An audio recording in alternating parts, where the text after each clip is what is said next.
स्वदेशी और पर्यावरण संवर्धक हिंदी भाग 24।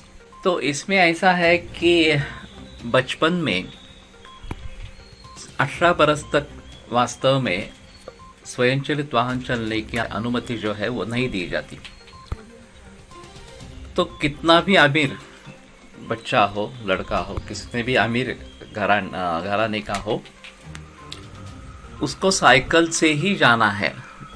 जब वो भली भांति वो सीख लेगा और साइकिल चला सकेगा तो उसको साइकिल से ही स्कूल में जाना है। ऐसा अगर हम करते हैं तो साइकिल की संख्या बढ़ेगी और बाद में भी जहाँ तक इसका उपयोग कर सकते हैं वहाँ साइकिल का ही इस्तेमाल पहले करना है। जैसे कि मैंने बताया कि 4-5 किलोमीटर तक अगर जाना है तो साइकिल से जाना ही बेहतर इस प्रकार का है।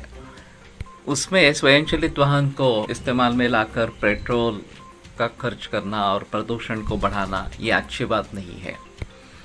जहाँ दूर जाना है वहाँ एक ये आवश्यक चीज़ इस प्रकार की रहेगी और लोग बताते रहेंगे कि हमें समय को ध्यान में लेना है और समय बचाना है और इसलिए इसकी सहायता हम ले रहे हैं। लेकिन समय बचाकर हम क्या करते हैं ये भी एक सोचने की चीज़ है। अगर समय बचाकर हम उस समय का इस्तेमाल कुछ अच्छे चीज़ों में करते हैं तो ठीक है, लेकिन समय बचाकर अगर आलस्य के अधीन हो जाते हैं तो उसका कोई मतलब नहीं है, हमारे लिए और मुसीबत पैदा कर देती है। तो इसलिए बेहतर है कि जहाँ तक शारीरिक कष्ट करना उचित है वहाँ तक शारीरिक कष्ट लेने से हमारी प्रतिकार शक्ति बढ़ेगी, क्योंकि वो व्यायाम है और इस व्यायाम के जरिए हमारी प्रतिकार क्षमता बढ़ती रहती है और ये जो इस प्रकार के वायरस वगैरह जो है उसके खिलाफ हम अच्छी तरह से लड़ सकते हैं। तो अभी विज्ञान की जो तरक्की हुई है वो हमारे कष्ट कम करने के लिए ज़्यादा हुई है। तो उसको हम अगर इस प्रकार से परिवर्तित कर दें कि कष्टों के आधार पर ही अगर हम प्रतिकार शक्ति बढ़ाने की कोशिश करते हैं तो अलग व्यायाम करने की इस प्रकार की ज़रूरत नहीं रहेगी। वास्तव में ऐसा होता है कि कष्ट और व्यायाम ये दोनों चीज़ अलग है। जब हम उस उद्दिष्ट से व्यायाम करते हैं तो उसका नतीजा अलग होता है और जो हम कष्ट कर रहे हैं ऐसा हमें लगता है वो हमारे लिए कष्ट ही बन जाते हैं।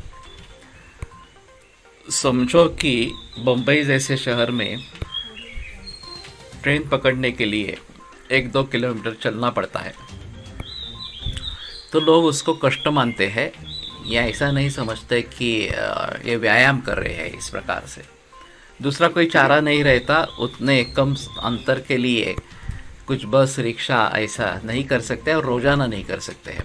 तो पैदल ही जाना है, पैदल ही आना है और फिर लोकल का प्रवास ये एक और कष्टदायक इस प्रकार की बात है। फिर भी उसको उठाना ही पड़ता है, उसमें कोई दूसरा चारा है नहीं। लेकिन अगर हम उसको कष्ट समझते हैं तो ये तकलीफ वाली बात हो जाती है।